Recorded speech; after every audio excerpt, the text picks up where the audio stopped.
All right, so 250 under 10. We're gonna go ahead and we're gonna do a final approach fix. We'll probably go out to here. Put that in. FAF is there. Let's see, let's line it up. I do have instrument approaches, but we're not gonna worry about it. Let's go there. We're just gonna try to cook in here real fast. Like, this is an incredibly short trip. IRL. Elevator music, yeah.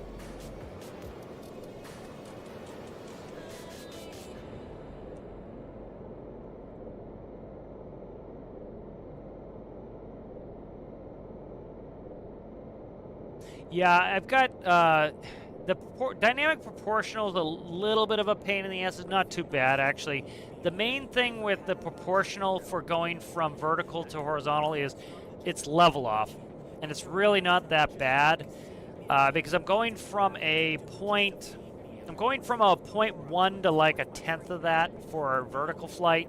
So essentially, what I do is when the airspeed increases to a certain value, I'm essentially switching from the rotors to the control surfaces. And so all you're really doing is you would be increasing the p-value with an up-down counter. I do that with a bunch of stuff and it works really well. So I haven't had any real issues with that. Like, dynamic D-value is a little bit of a pain in the ass sometimes because it starts an oscillation that you gotta screw with. Not too bad. Alright, so like, I gotta run all my numbers here. Let's see. We are gonna be there in 2.2. Like, this is hairy flying IRL because it's fast. Like, you know, we're only doing 250, 244. Let's speed up to 250. You do 250 knots under 10,000. You don't go any faster than that. You know, like the thing is, IRL, we'd want to go up high to save a little fuel, like not on something this short, but like Tajin. Tajin is, like I talked about this before, like one of our shorter flights was we used to go to Chicago to Wisconsin, to Madison. Or Green Bay. It was like sub-hour flight, it was less than an hour flight. And we'd still go up to 30,000 feet. But that is like 3 times the distance from FJ to the Arctic, 3 or 4 times the distance. You know, so these are incredibly short flights, and so that makes it hard. So, like, one of the things I asked for in my, if you guys watch it, I did the feature request video on cargo. And one of the things is the pallets, and one of the things that brings in is these fast jets are a little bit tough to make work in game. They burn a lot of fuel, which is fine because they're supposed to be up high, going super fast, going long distances. We don't really have the long distances, so what would be kind of cool is the ability to bring little pallets of stuff from, say, FJ and land them off-field or going from here to here, and you have a small diesel inexpensive plane, even like a really, like some of my turboprops are ultra fuel efficient. If you could bring little pallets that were worth, say, 5-6 grand, and you could take a couple of them, like Albatross could take 5, so you're talking 25 grand of pallets. That is very doable. And it also, for the people who, like, they don't want to do a 15-minute flight, they can do some of the shorter flights. And I think that's a good idea. All right, let's descend down to, excuse me. Let's descend down to, oh, we got to turn 45 right. What's our current heading? 281, okay.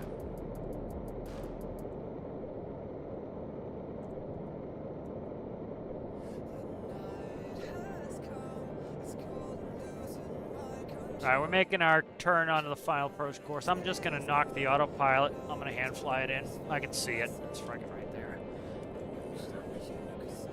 We're going to keep max speed all the way up. We're going to give this the best chance to make a profit here. So it was a 20-something and a 7. I think I said 15 and a 7. So 22 grand. That's it. So we need to burn less than 22 grand in fuel to get there. That's a must, or else this trip doesn't make any sense. It just doesn't make any sense. You know, if it's, you know, I'm not donating my money here.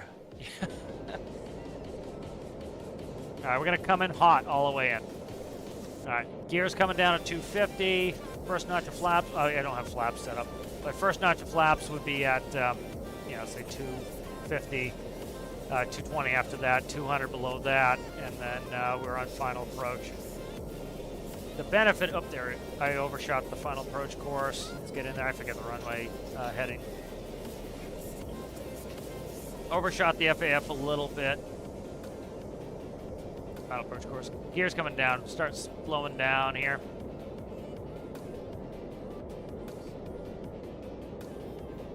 Alright, we're going to land like an airplane, so I'm leaving the fans all the way clutched in for the engines. I'm just going ahead and slowing down with throttle only.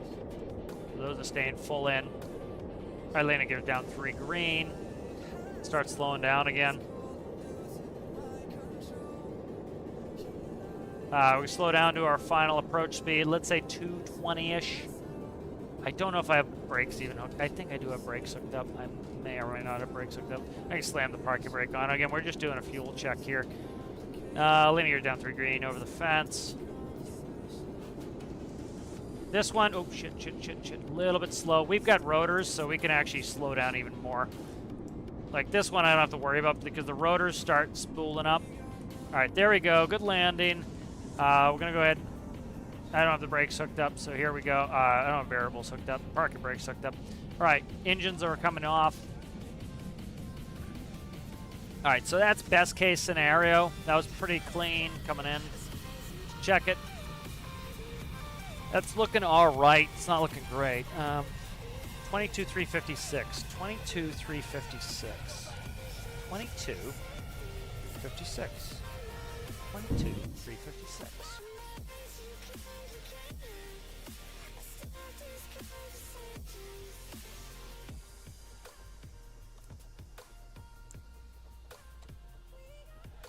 This might be all right. 2,656 liters of fuel times 6. 15,900. So we made $7,000 on that flight. That's actually not bad. So this could be viable. We'll do some of these. This actually gives me more desire to finish this thing quickly.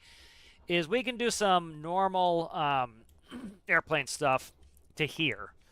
I just want more. Like that's my thing. Is it's like an airplane's a lot of work. Like getting the autopilot set up, getting the interiors working, getting all the dials and everything set up the way I want them. And so like having it as a VTOL is versatile. So I don't mind that, but we can still do vertical land. We can still do horizontal landings like this and make it viable.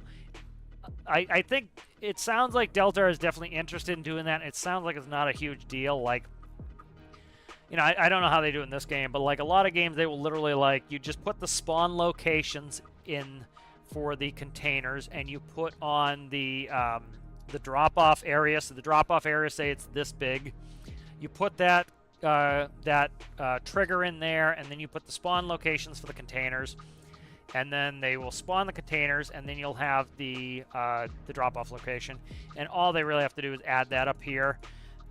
He seemed very receptive to that. I made the video. I think it makes a lot of sense. Like, it makes fixed wing reasonable.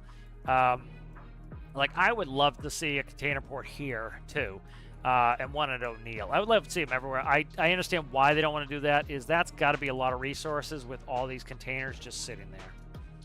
You know, and you've already got people complaining about lag, especially the multiplayer community, who thinks they're the most important thing. You know, because anything lag they don't want. You know, so like you've got, this could be a lag situation where you have too many of these, but like I love the groundwork too, like actually loading cargo containers onto airplanes is fun. Like even at Draymore, it's not a drag to me to have to offload it because yeah, maybe you get a forklift and you pull the container off and then you load it onto a truck and then you drive out to, you know, Spy Cakes and you drop the container, pull the container, go, you know. Like let's go over to Spy Cakes real quick. So we made $7,000 on that trip. So that was worth the money. That was worth going up there. $7,000, not a bad trip. We get to play with our plane, and it's we made good profit on it. You know, and those are like that's really good numbers for an airplane, anyways. Where the fuck are the containers there? Let's see. That is $7,000 for FJ. So let's figure. So what was it? 2,000.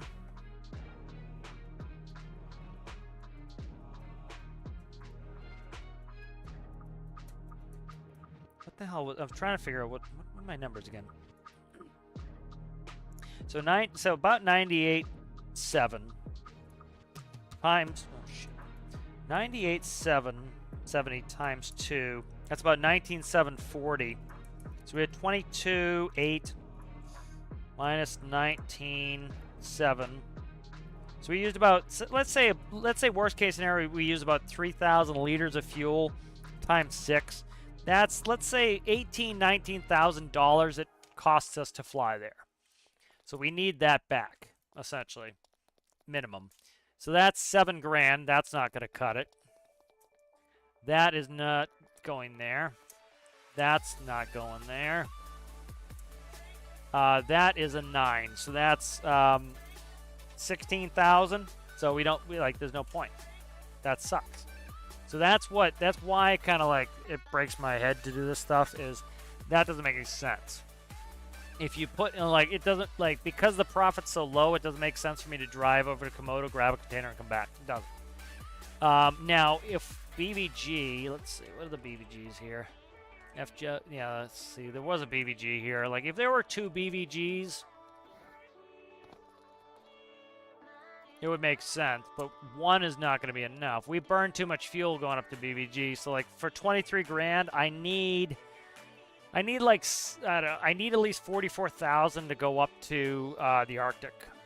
So I would need 2 of these to go up to the Arctic. So, like, now I'm stuck. Like, I could go do other missions, which I'm perfectly happy to do, but we have nothing to do with our airplane now, so our airplane gets to go away.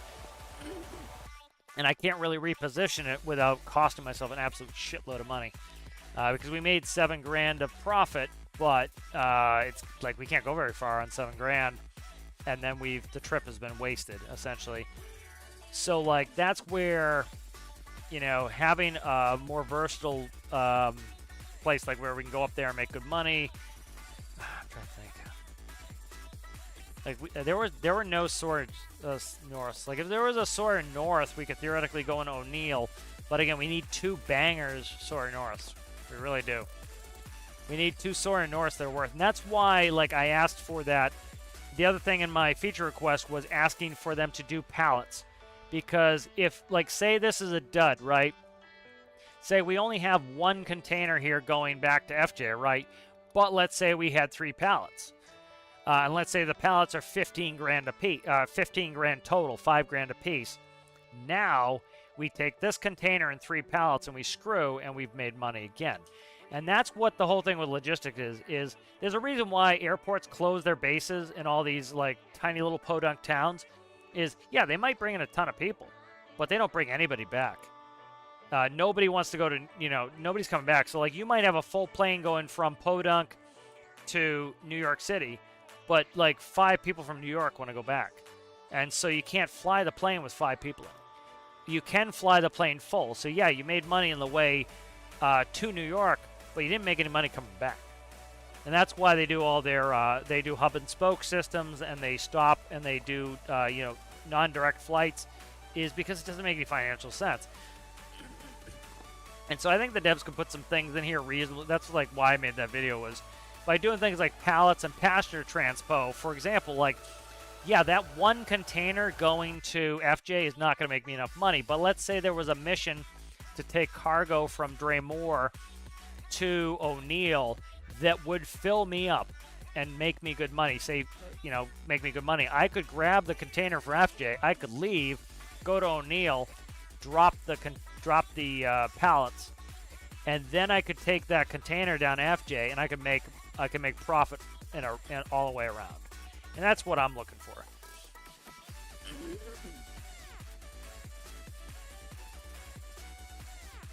All right. So yeah, so I think this plane's coming along. It's working really well. I love this plane. This plane is really coming nicely. I don't want to do too much interior work until it's flying perfectly, because I always get into this thing where the startup procedure takes me 10 minutes, and then it's, you know, it takes me a while to load up, and then testing's annoying. So right now, I'm kind of keeping it basic to make sure the flying is chef's kiss. And then I'll be happy to use this. The nice thing with this being a VTOL is I can still use it as a fixed wing. It actually allows me to land without flaps at, really well, because the rotors start as soon as we get slow enough.